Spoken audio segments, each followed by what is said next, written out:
The United States in the 1920s was caught up in a mania, the drive to use newly discovered scientific laws of heredity to perfect humanity.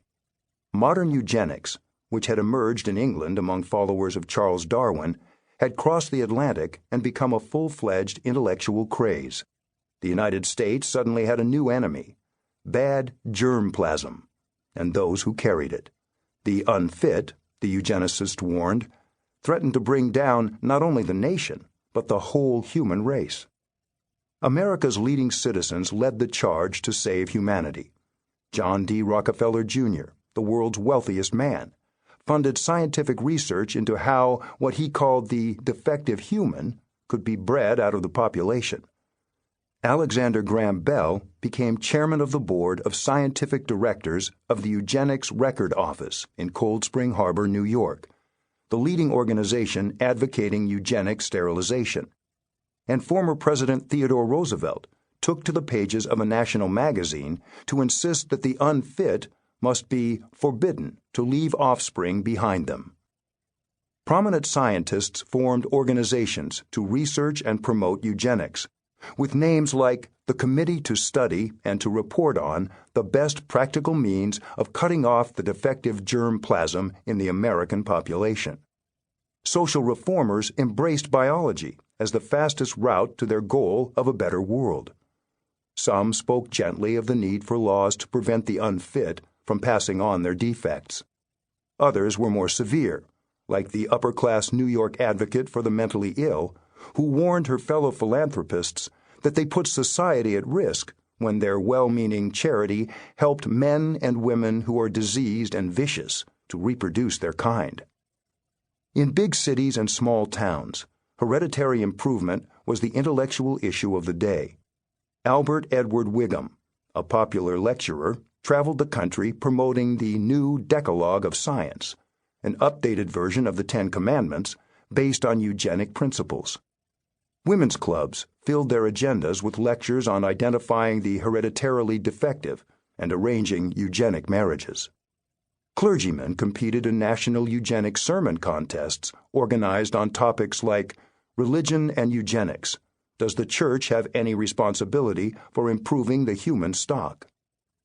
Eugenics permeated the popular culture. Best-selling books explained the concept of race betterment to an eager public, and mass-market magazines urged their readers to do their part to breed superior human beings.